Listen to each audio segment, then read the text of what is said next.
Fin de la deuxième et dernière partie, on va continuer la correction de l'examen fiscalité session normale janvier 2024.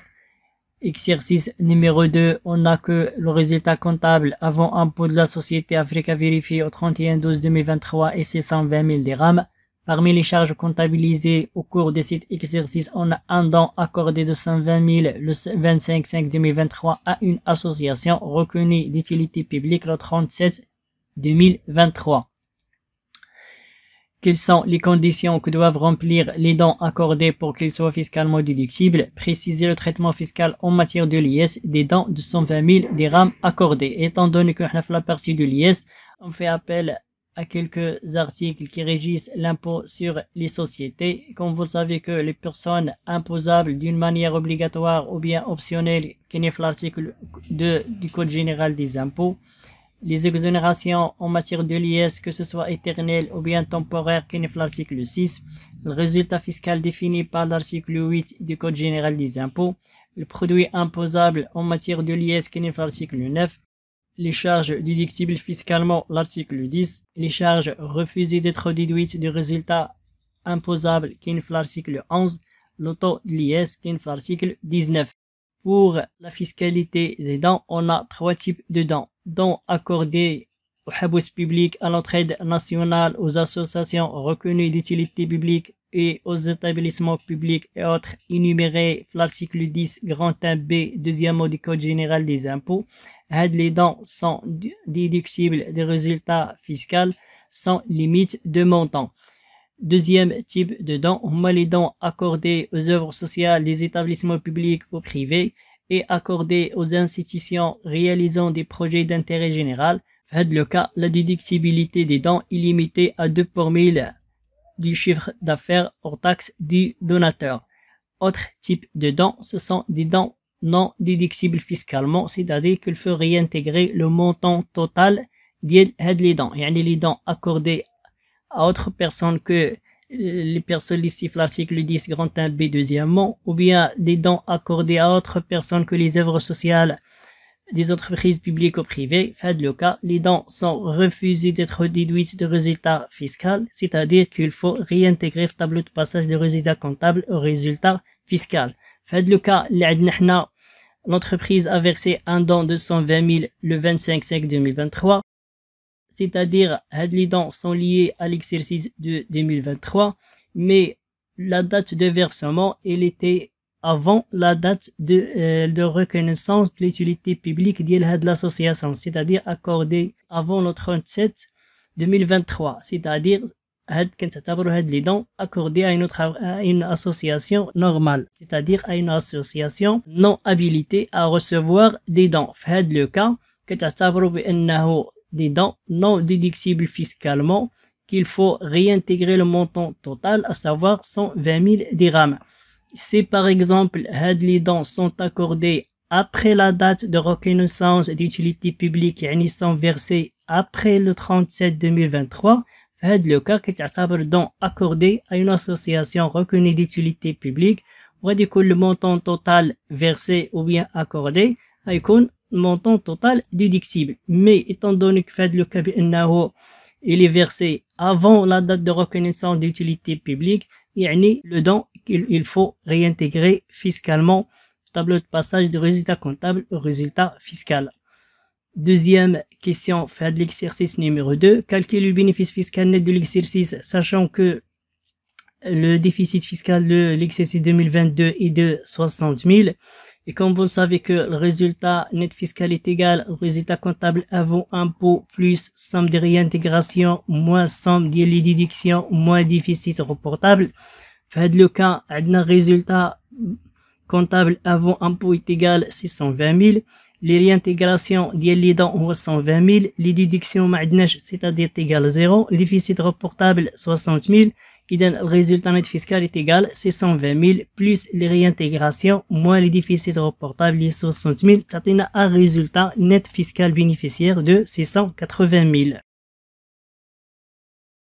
On passe maintenant à l'exercice numéro 3. Le résultat comptable avant impôt de la société Africa vérifié commercial 31/12/2023 et 620 000 dirhams. Le comptable a clôturé le compte de l'exercice 2023 et a oublié d'enregistrer une vente de marchandises non livrées en 2023 d'une valeur 480 000 dirhams TTC et un achat de matières premières totalement consommées en 2020 d'un montant de 660 000 dirhams TTC. Calculer et justifier le résultat fiscal. Dans le cas, on a deux opérations, les rendus, l'assimilation fiscale.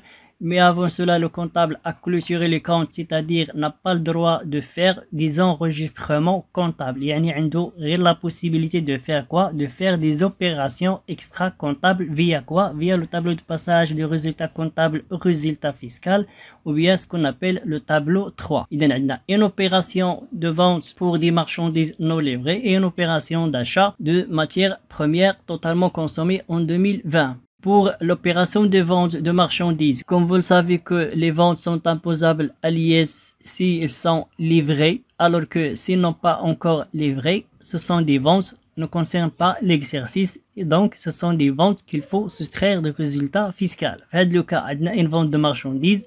La vente de marchandises, l'IDES 2023, il est non livré en 2023. Et donc automatiquement, il ne concerne pas l'exercice de 2023.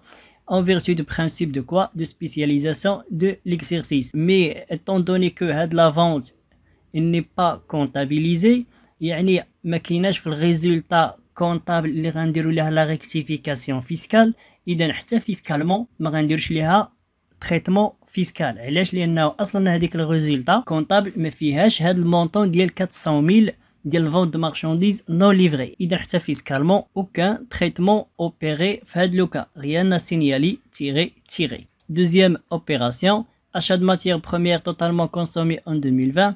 Et comme vous le savez que la déductibilité des charges est liée à la réception et à la consommation, l'opération de l'achat de matières premières était consommée en 2020. Automatiquement, il ne concerne pas l'exercice de 2023.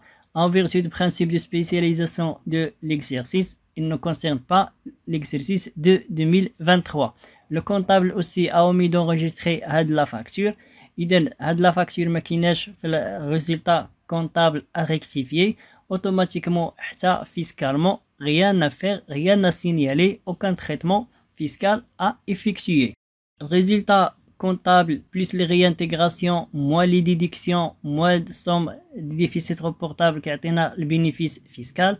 Le cas, le bénéfice fiscal est égal au résultat comptable avant impôt, de fait que maintenant, ni des réintégrations, ni de déduction. Résultat fiscal est égal à 620 000 l'exercice numéro 3. Exercice numéro 4. Le service de vérification des impôts réintégrer le résultat comptable de l'exercice 2023 les éléments comptabilisés suivants. 120 000 relatifs aux charges de personnel, 230 000 relatifs aux intérêts sur compte courant d'associés créditeurs. Préciser et justifier pour quelles raisons le vérificateur des impôts avait procédé à ces réintégrations. Pour la première opération, 120 000 relatifs aux charges de personnel, on peut dire comme motif que le montant de 120 000 ne concerne pas l'exercice, c'est-à-dire qu'il concerne les exercices précédents, ou bien on peut dire que ne concerne pas l'exercice parce que sont des charges constatées d'avance. Deuxième motif, on peut dire que 120 000 c'est une rémunération excessive par rapport au service rendu par les personnels. Et en troisième lieu, on peut dire comme motif que 120 000 il est lié à des personnes non déclarées à la CNSS, c'est-à-dire il n'y a pas de lien de subordination entre la société et les personnes. Pour 230 000 relatifs aux intérêts sur compte courant d'associés créditeurs, on peut dire comme motif de rejet par le fisc que le capital social n'est pas intégralement, totalement libéré. On peut dire que le taux de rémunération est supérieur au taux admis fiscalement. On peut dire aussi que la base du calcul des intérêts est supérieure au montant du capital social. Voilà, on a terminé la réponse à l'ensemble des questions de l'examen janvier 2024. Et à la prochaine, Inch'Allah. Assalamu alaikum wa rahmatullah.